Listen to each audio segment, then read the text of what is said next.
Hello everyone, welcome to Conceptpedia. और आज हम शुरू करने वाले हैं इकोनॉमिक्स का second chapter, the sectors of Indian economy.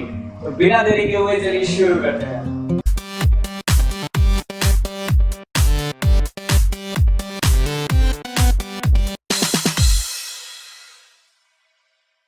तो गाइस, जैसा कि आप सभी जानते हो, चैप्टर फर्स्ट हमने पहले ही कंप्लीट कर लिया हुआ है। आज हम स्टार्ट करने वाले हैं चैप्टर सेकंड के साथ, जिसका नाम है sectors of the Indian economy, और ये पार्ट फर्स्ट है वीडियो की। तो चलिए आगे देखते हैं। चैप्टर समरी हम देख लेते हैं। पहले हम देख रहे होंगे sectors of economic activities. Economic activities के कौन कौन से सेक्टर्स हैं, कंपेयरिंग द थ्री सेक्टर्स। फिर हम तीनों सेक्टर्स के कंपैरिजन को देखेंगे। फिर primary, secondary and tertiary sector, जो कि हमारे तीनों सेक्टर्स हैं, उनको हम देखेंगे कि उनके इंडिया में क्या स्टेटस है। Division of sectors as organised and unorganised sectors in terms of ownership, that is public and private sectors. ये हमारी पूरी चैप्टर की समरी है। आज के वीडियो में हम देख रहे होंगे इंट्रोडक्शन पार्ट को, that is different types of activities in economy. एक इकोनॉमी में कौन कौन से टाइप्स की एक्टिविटीज होती हैं, फिर इकोनॉमिक एक्टिविटीज, और फिर इकोनॉमिक एक्टिविटीज के डिफरेंट सेक्टर्स को हम देखेंगे। कंपेयरिंग द थ्री सेक्टर्स, फिर तीनों सेक्टर्स के कंपैरिजन को हम देखेंगे। क्या नीड है कंपैरिजन की, क्या बेसिस है, फिर प्रिकॉशन क्या है, calculation of GDP, that is basis of comparison. तो पहले आप सब मुझे ये बताओ कि आगे ये जो आपको दो इमेज दिख रही है, एक इमेज फर्स्ट है और एक इमेज सेकंड है, इन दोनों इमेजेस में आपको क्या डिफरेंस लग रहा है? एक यहाँ पे एक्टिविटीज़ हो रही हैं, जैसे एग्रीकल्चर हो रही है और कंस्ट्रक्शन वर्क हो रहा है। फिर दूसरा एक है, घर पे एक फादर अपने बच्चे को देख रहा है, एक लेडी जो है खाना बना रही है, हाउस क्लीनिंग हो रही है। दोनों इमेजेस में डिफरेंस है क्या? एक्चुअली हो क्या रहा है, फर्स्ट इमेज में इकोनॉमिक एक्टिविटीज परफॉर्म हो रही हैं और सेकंड इमेज में नॉन इकोनॉमिक एक्टिविटीज। अब ये इकोनॉमिक और नॉन इकोनॉमिक एक्टिविटीज है क्या? अब होता क्या है, एक्टिविटीज को हम दो पार्ट में क्लासिफाई कर सकते हैं, that is economic and non economic. अब इकोनॉमिक एक्टिविटीज वो होती हैं जो increase in production level of goods and services, जो भी activities production level of goods and services को इंक्रीज करें या फिर इंक्रीज इन इनकम को फैसिलिटेट करें, वो हमारी इकोनॉमिक एक्टिविटीज होती हैं। ऐसी कोई भी एक्टिविटी जिससे मॉनेटरी ट्रांजैक्शन हो रहा है और increase in production level of goods and services या फिर इंक्रीज इन इनकम हो रहा है, वही हमारी इकोनॉमिक एक्टिविटी होगी। ये हमारी एक डेफिनेशन भी है, activities which lead to increase in production level of good and services and increase in income is known as economic activities. Examples are such, a teacher teaching in a school, एक teacher जो school में teach कर रहा है उसको उसके against उसकी salary मिलेगी। Lady cooking food in a restaurant, उसके लिए भी उसको सैलरी वेजेस मिलेंगे, तो वो भी एक इकोनॉमिक एक्टिविटी है।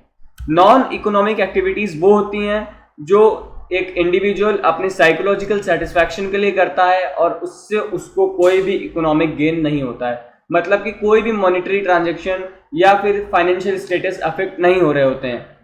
Like a teacher teaching a own daughter, अगर एक टीचर अपनी खुद के लड़की को या फिर डॉटर को टीच कर रहा है घर पे, तो उसके लिए उसको कोई सैलरीज नहीं मिलने वाली है, यानी ये कहाँ पे कोई भी इकोनॉमिक एक्टिविटी नहीं हो रही है। A lady cooking food for her family, एक लेडी अभी हमने देखा रेस्टोरेंट में फूड कुक कर रही थी, तो वो इकोनॉमिक एक्टिविटी थी। बट यहाँ पे एक लेडी जो घर पे खाना बना रही है, उसके अगेंस्ट उसको कोई भी सैलरी या वेजेस नहीं मिल रहे हैं, तो ये हमारी नॉन इकोनॉमिक एक्टिविटी है। नेक्स्ट होता है कि इकोनॉमिक एक्टिविटीज को हम तीन सेक्टर्स में डिवाइड कर लेते हैं, that is primary sector, secondary sector and tertiary sector. अब ये तीनों सेक्टर्स होते क्या हैं, हम इसको वन बाय वन देखते हैं। पहला हमारा होता है प्राइमरी सेक्टर, जिसको हम एग्रीकल्चर एंड रिलेटेड सेक्टर भी कहते हैं। Involve in production of goods by exploiting, that is using natural resources. ये सेक्टर जो होता है, ये नेचुरल रिसोर्सेज को एक्सप्लॉइट करके कुछ यूजफुल गुड्स बनाता है। That is, for example, agriculture is part of primary sector, fishing, forestry, mining. These are some examples of primary sector. I hope the things are clear with you. Second, we go to secondary sector, that is also known as industrial sector. In secondary sector, it is involved in manufacturing and assembling process. किसी भी चीज को manufacture करना, like manufacturing of toys or any other thing, and assembling is a process, means कि वो different factories से चीज़ों को खरीद करके असेंबल करते हैं। सिंपलेस्ट एग्जांपल ले सकते हैं कार इंडस्ट्री का। कोई भी कार इंडस्ट्री अपने खुद के सारे मटेरियल नहीं बनाती है, वो स्टीयरिंग कहीं और से मंगवा रही होती हैं, टायर्स कहीं और से मंगाती हैं, फिर उसको असेंबल करके अपना एक final product that is car वो हमें मार्केट में प्रोवाइड करती है। तो बेसिकली ये वही है, secondary sector involve in manufacturing and assembling processes. Conversion of raw material into finished good takes place in this sector. जो भी हमारा प्राइमरी सेक्टर का मटेरियल है वो इस सेक्टर के लिए रॉ मटेरियल हो जाता है और यहाँ पे हम उस पर फिनिशिंग करके उसको फिनिश्ड गुड में प्रोसेस करते हैं। Finished goods of primary sector are used as raw material in this sector. ये मैंने अभी आपको बताया जस्ट कि जो भी हमारी प्राइमरी सेक्टर का फिनिश्ड गुड है वो सेकेंडरी सेक्टर के लिए रॉ मटेरियल है। For example let's take automobile industry that I told you example of a car, construction, textile and manufacturing. Let's move to tertiary sector. Tertiary sector, which is also known as service sector, it provides aid to both the sectors primary and secondary। ये हमारे primary और secondary दोनों sectors को add करता है। Add किस form में करता है? Banking, transportation, warehousing, advertisement. ये दोनों सेक्टर्स को सर्विसेज प्रोवाइड कर रहा होता है, गुड्स नहीं। ये किसी भी तरीके के गुड्स का प्रोडक्शन नहीं कर रहा होता ये टर्शियरी सेक्टर, ये सिर्फ सर्विसेज प्रोवाइड कर रहा होता है, इसीलिए हम इसको सर्विस सेक्टर भी कहते हैं। It enhances the production and distribution process. ये फैसिलिटेट करता है हमारे प्रोडक्शन और डिस्ट्रीब्यूशन प्रोसेस को। तो हमने तीनों सेक्टर्स को देख लिया, तो आई होप ये आपको क्लियर हो गया होगा तीनों sector, that is primary, secondary and tertiary. अगर आपको बिल्कुल भी कोई भी डाउट है तो आप प्लीज़ मुझे कमेंट करके पूछ सकते हो और बाकी आप वीडियो को रिवाइंड करके फिर से देख लो, क्योंकि सारी चीज़ें मैंने स्लाइड्स पे अच्छे से प्रेजेंट कर रखी है। आई होप आपको कोई भी प्रॉब्लम ना फेस करनी पड़े। अब हम चलते हैं अपने नेक्स्ट टॉपिक की तरफ, that is comparing the sectors. हम इन सेक्टर्स को कंपेयर कैसे करते हैं, तो कंपैरिजन का नीड क्या है, तो पहले देखते हैं कि हम क्यों कंपैरिजन करते हैं।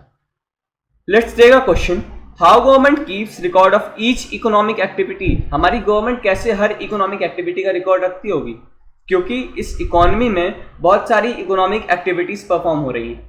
और सेकंड क्वेश्चन है, how to know which sector contributes more to growth of our country. हमने तीनों सेक्टर्स देखे, primary, secondary and tertiary, but हम कैसे पता करेंगे कि हाँ कौन सा सेक्टर कितना ज्यादा ग्रोथ में कंट्रीब्यूशन कर रहा है। तो आंसर इसका ये है, through GDP. GDP is what? Gross domestic product. GDP ही हमारा बेसिस ऑफ कंपैरिजन है, जिसके बेसिस पे हम इन सेक्टर्स को कंपेयर कर रहे होते हैं। देखते हैं कैसे। GDP is the sum total of value of all the final goods and services produced in a country during a year by all the three sectors। ये एक सम टोटल होता है उस वैल्यू का, मतलब फाइनल गुड्स का, जो कि सारे सेक्टर्स एक साल में प्रोड्यूस कर रहे होते हैं। तो GDP is a sum total of value of final goods. आप यहाँ देख लो फाइनल लिखा हुआ है, हम इंटरमीडिएट गुड्स को कंसिडर नहीं करेंगे, अभी मैं ये आगे आपके साथ डिस्कस कर लेता हूँ। Goods and services produce in a country during a year by all the three sectors. It is a measure of country's economy. हम एक कंट्री की इकोनॉमी को जीडीपी के टर्म पे ही मेजर करते हैं, मतलब इकोनॉमिक ग्रोथ जो हम कहते हैं वो सिर्फ हम जीडीपी के टर्म्स में ही मेजर कर सकते हैं।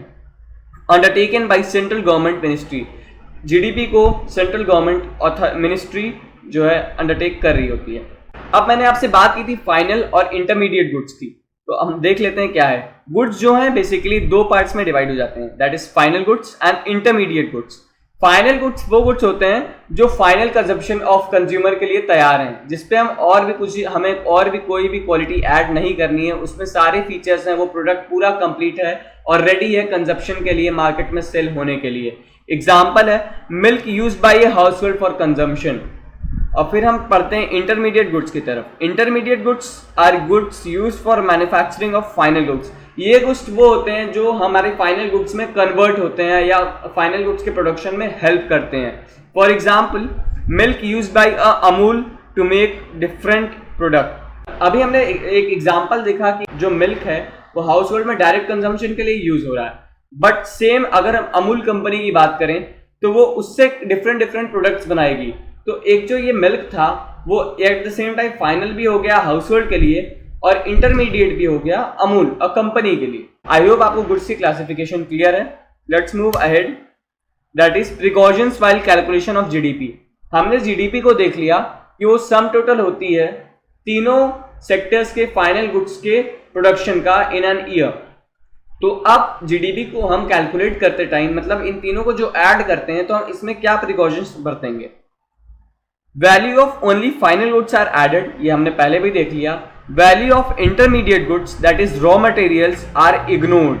रॉ मटेरियल्स यानी इंटरमीडिएट गुड जो होती हैं उनको हम इग्नोर करते हैं as they are already covered in the value of final goods, क्योंकि जो फाइनल गुड्स की वैल्यू होती है उसमें ऑलरेडी इंटरमीडिएट गुड्स की तो यूजेज होती हैं, उनकी वैल्यू कवर्ड अप हो जाती है। Let's take example to understand better. In a biscuit factory, हम एक बिस्किट फैक्ट्री का एग्जांपल लेते हैं। The selling price of a biscuit packet will be taken for GDP calculation. एक बिस्किट फैक्ट्री में सपोज पार्ले जी में अगर 10 रुपए वाला पार्ले जी बन रहा है, तो अगर हम जीडीपी का कैलकुलेशन करेंगे तो हम एमआरपी पे दैट इज 10 रुपए पे ही जीडीपी का कैलकुलेशन करेंगे, not the value of its intermediate goods. हम इंटरमीडिएट गुड्स की वैल्यू को नहीं ऐड करेंगे, क्योंकि जो 10 रुपए की पार्ले जी बनी है उसमें हमारा जो भी फ्लावर व्हीट लगा है वो ऑलरेडी उस 10 रुपए में इंक्लूडेड है with our profit portion. Let's see, that is wheat, flour, sugar and other expenses such as transportation, electricity, as they are already included in selling price along with the profits। तो हमने यही देखा कि हमारी जो भी GDP में calculation होगी वो सिर्फ final value that is selling price पे होगी, not that intermediate cost. Like हमने उसमें पार्ले जी को बनाने में, 10 रुपए के पार्ले जी को बनाने में मैदा यूज़ किया, व्हीट यूज़ किया, शुगर यूज़ की, ऑयल यूज़ किया, जो कुछ भी use, even the transportation cost, ये सब हमने जो 10 रुपए की अपनी सेलिंग प्राइस डिसाइड की है उसमें इंक्लूडेड है विथ आर प्रॉफिट पोर्शन। इसलिए हम अलग से इंटरमीडिएट वैल्यू को नहीं ऐड करेंगे, रॉ मटेरियल्स की वैल्यू को नहीं ऐड करेंगे। That's all about precautions of GDP. I hope ये वीडियो आपको बहुत ज़्यादा क्लियर हो गई होगी, और अगर आपको अभी भी कोई इश्यू है तो आप प्लीज़ कमेंट सेक्शन में जाओ, अपने डाउट को लिखो। I will try to answer it as soon as possible.